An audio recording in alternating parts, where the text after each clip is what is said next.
Good evening, students. Welcome back to AS Mathematics classes. I am Ajit, a math teacher at Government Model High School, Sector 2, Talwara. Students, we have started the very interesting topic that is indefinite integral of class plus 2 NCERT Mathematics. Students, इससे पहले हमने lecture 1 किया था जिसमें हमने basic समझा था what is an integral और anti derivative, what is indefinite integral and what is integration, कुछ फॉर्मूलाज भी हमने किए थे। तो आज का जो लेक्चर 2 है उसमें हम करेंगे कि geometrical interpretation of indefinite integral means to say कि ज्योमेट्रिकली जो है किसी फंक्शन का इनडेफिनिट इंटीग्रल अगर वो एग्जिस्ट करता है देन व्हाट इट रिप्रेजेंट्स।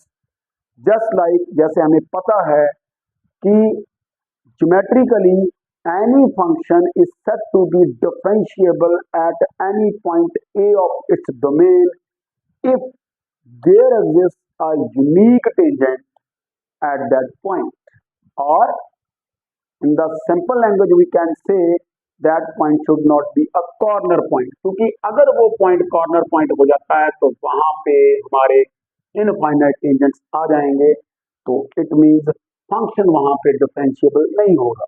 तो सेम यहां पर हम समझेंगे ज्योमेट्रिकली इनडेफिनिट इंटीग्रल क्या रिप्रेजेंट करता है। तो चलिए स्टार्ट करते हैं। Consider an indefinite integral.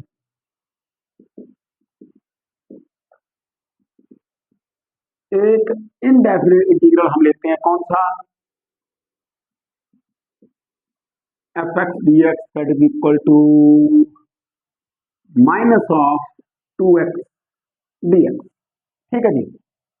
तो इंटीग्रल करते हैं हम इसका, तो -2 x क्या आ जाएगा, एक्स स्क्वायर बाय 2 प्लस सी।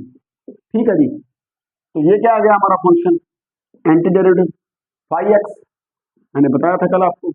और हम इसको लिख देते हैं y is equal to minus X square plus C. ठीक है।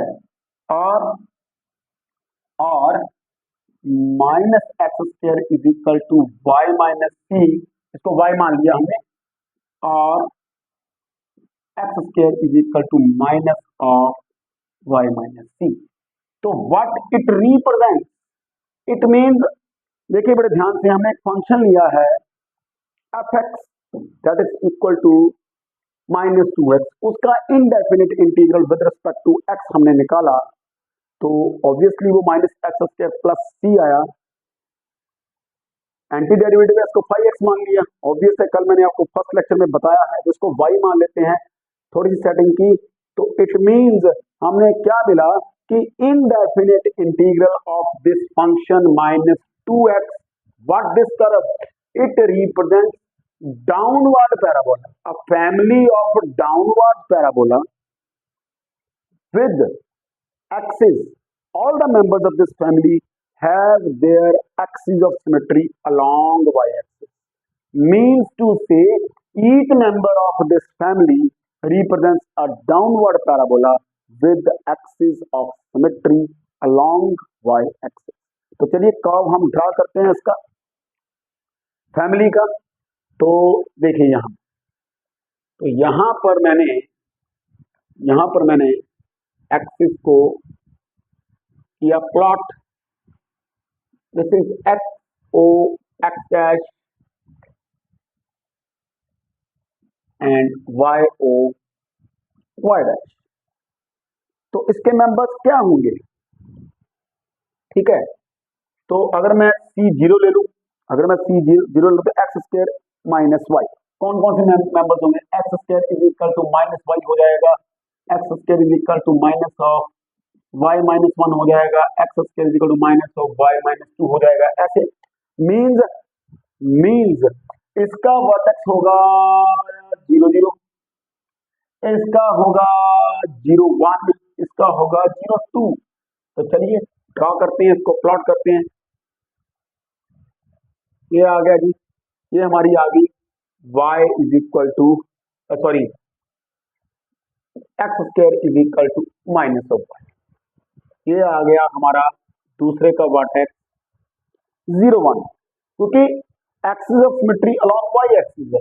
The curve is symmetric about y axis, just like that. Yes, just like that. This is 0 1. This is 0 1, है ना. So this is your x square is equal to minus of y minus 1, just like 0 2, है ना. This is 0 2 and so on. और भी ले सकते हैं हम, अगर हम 0 3 भी लेना चाहते तो एक और ले सकते हैं हम यहाँ पर, क्योंकि ये हमारी कर्व बनेगी x square is equal to minus of y minus 2, just like that. तो बहुत है नहीं, तो हमने plot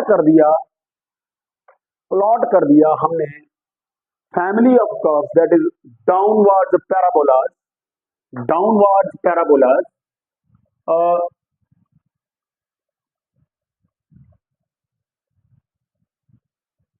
downwards parabola with axis of symmetry along y axis.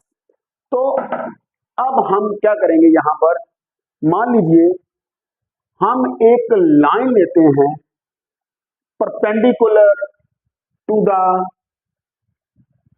और orthogonal to the axis, that is axis representing the variable of integration, that is X axis. तो एक line हम ऑर्थोगोनल और परपेंडिकुलर लेते हैं passing through these curves and perpendicular to x axis or the axis of the variable of integration.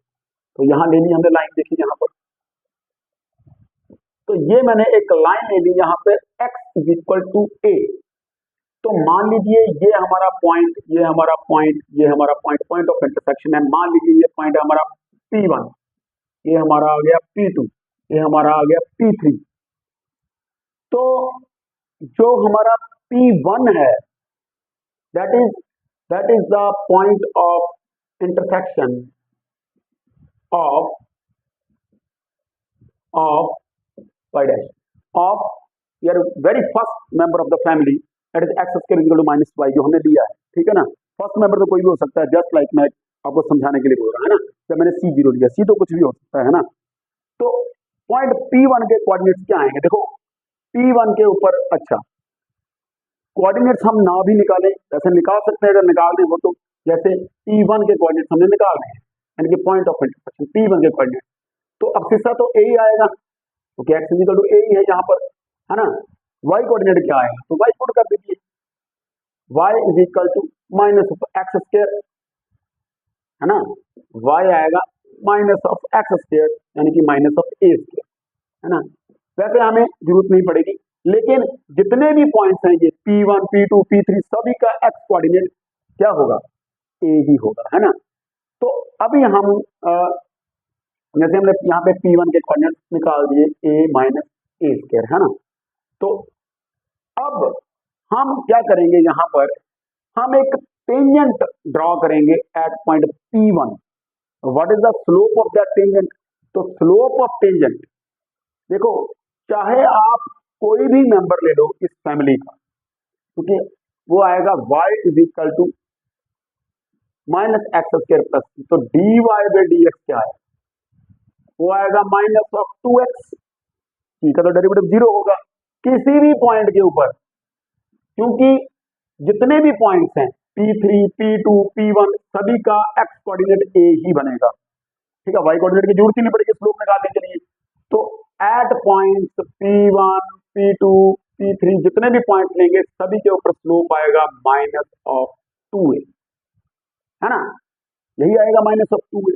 It means जितने भी tangents हम draw करेंगे सभी के स्लोप्स क्या होंगे, इक्वल होंगे. It means they will be parallel tangents. तो यहां पर मैं ड्रा कर रहा हूं, ये देखो यहां पर पैरेलल बनेंगे टेंजेंट. ठीक है, एक टेंजेंट यहां पर, ठीक है, यहां थोड़ा सा स्लिपरी है, इसलिए बोर्ड में आपको ड्रा करके बताता हूं प्रॉपर, है ना. तो यहां पर हमारे पैरेलल टेंजेंट्स बनेंगे। ठीक है, तो यहाँ पर पैरेलल टेंजेंट्स बनेंगे। ठीक है, आइडिया लेना है आपने, ये फिलहाल मैं साफ कर रहा हूँ। ठीक है, फैमिली तो मैंने आपको बता दी। यहाँ पर I repeat once again what I did, यहाँ पर। ठीक है, यहाँ पर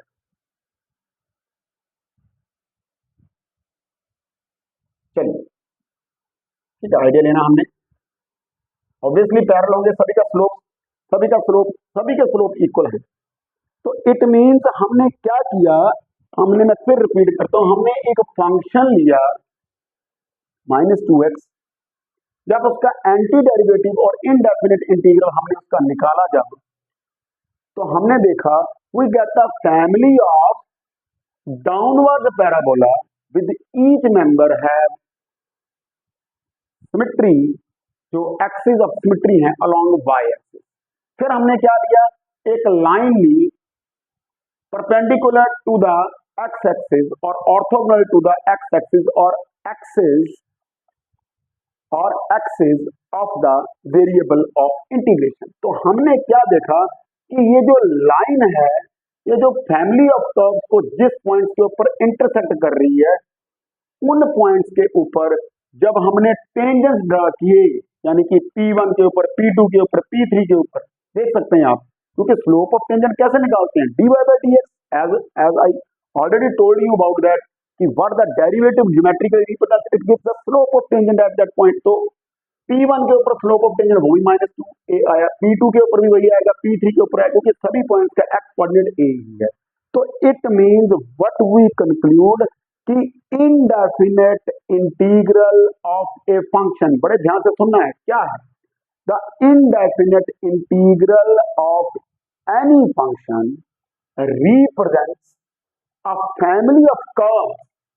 यहां पे पैराबोला है, family of curves having parallel tangents at their points of intersection with a line orthogonal or perpendicular to the axis of the variable of integration, that is x-axis। I repeat once again what the indefinite integral represents, चाहे आप note कर सकते हैं geometrically, the indefinite integral of any function represents the family of curves having parallel tangents at the point of intersection with a line orthogonal to the x-axis, यहां पर x-axis है, और axis of along the axis of the variable of integration। जैसे यहाँ पे x है हमारा variable of integration, तो ऑब्वियसली जो लाइन ऑर्थोगोनल है वो एक्स एक्सिस की है। So that is your geometrical interpretation. मैं लिख भी देता हूं, फिर कहीं ने नोट करना, ये तो आपने लिख लिया, मैं यहां पर लिख देता हूं क्योंकि नोट डाउन करना है आप लोगों ने। ठीक है, तो hence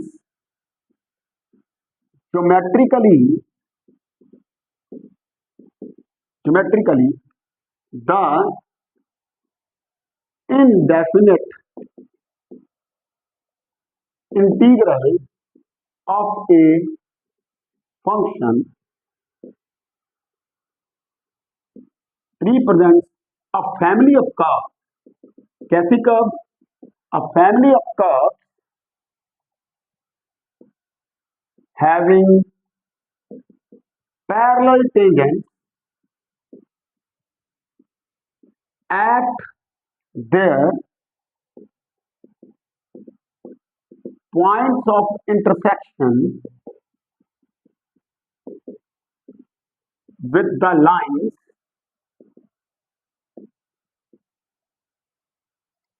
orthogonal to the axis of the variable of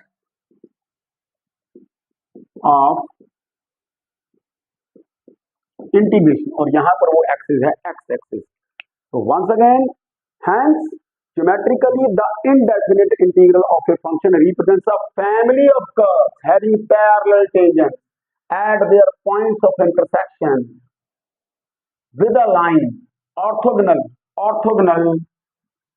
to the axis of variable integration, यहाँ पर एक्स एक्सिस है। तो दैट्स इट।